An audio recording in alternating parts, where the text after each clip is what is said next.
So I believe number one is Allah's help. And Allah says in the Quran in Surah Imran chapter 3 verse number 160 that if Allah helps you, none can overcome you. And if Allah forsakes you, who is there then who can help you? So let the believers put their trust in Allah. So number one, for anything, for you to be successful, is the help of Allah.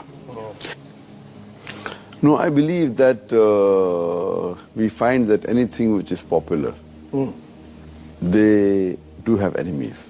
Yeah. And Allah says in the Quran that every prophet had enemy. And Muhammad Sallallahu Alaihi Wasallam being the last prophet will always have enemy. So I feel that people like Donald Trump, they prove the Quran right. Allah says in Surah Furqan chapter number 25 that there will be an enemy for Muhammad Sallallahu Alaihi Wasallam. And since Muhammad Sallallahu Alaihi Wasallam, his message is going to be till eternity, there are bound to be critics and enemies of Islam and of Prophet Muhammad. So these people are proving the Quran right.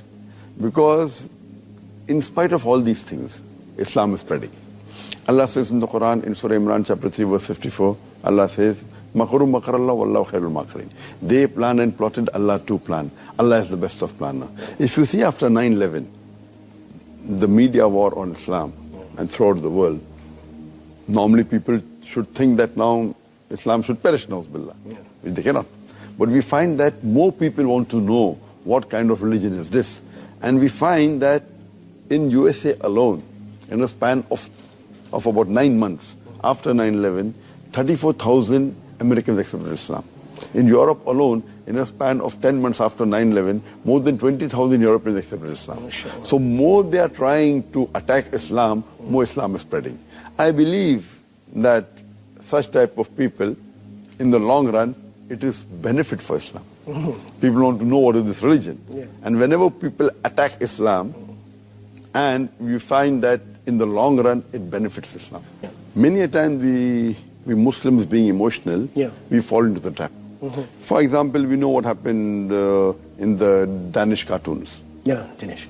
It is wrong what they did. We found that most of the Muslim organization, they left everything what they were doing and they were concentrating on that. They were protesting. Fine, we should protest. But that doesn't mean that we stop our activity. So if an organization was suppose doing 100 points work, they focus all their attention on replying to the Danish cartoon, and out of 100, they only do 5 points work. So imagine if all the organization do that, it will be a loss for the Muslim Ummah. What we require, there should be specialized organization to take care of this. And I've given a talk on this, how this should be dealt. What we do, we become emotional. Fine, we disagree with it. But don't become so emotional that whatever positive work you are doing, you also stop that. So if he is attacking Islam, we don't leave everything. You leave everything and you only go and reply to that.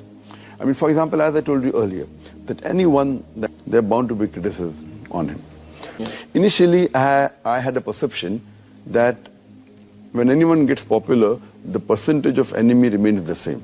For example, if there are 100 followers, then 1 is the enemy. If you have 1,000 followers, then 10 is the enemy. If you have 1,000,000 followers, then there will be 10,000 enemy. The 1% remains the same, or 2%, or 10%, what the percentage, it remains the same. But later on, I realized that it's not like that. If you see the seerah of the Prophet Muhammad, when he started preaching Islam, initially he had 5 followers, no enemies.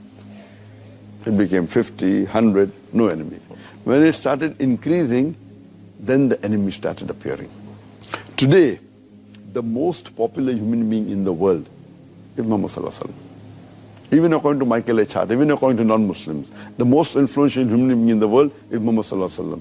Today, if we know that there are about 1.8 billion Muslims, and maybe another 100 more million, maybe non-Muslims who may be like Muhammad Sallallahu Alaihi Wasallam, you can say 2 billion Muslims who may be like Muhammad Sallallahu Alaihi Wasallam. But those who are against Muhammad Sallallahu Alaihi Wasallam will be more than 2 billion. So because of the popularity, then the percentage of enemies keep on increasing.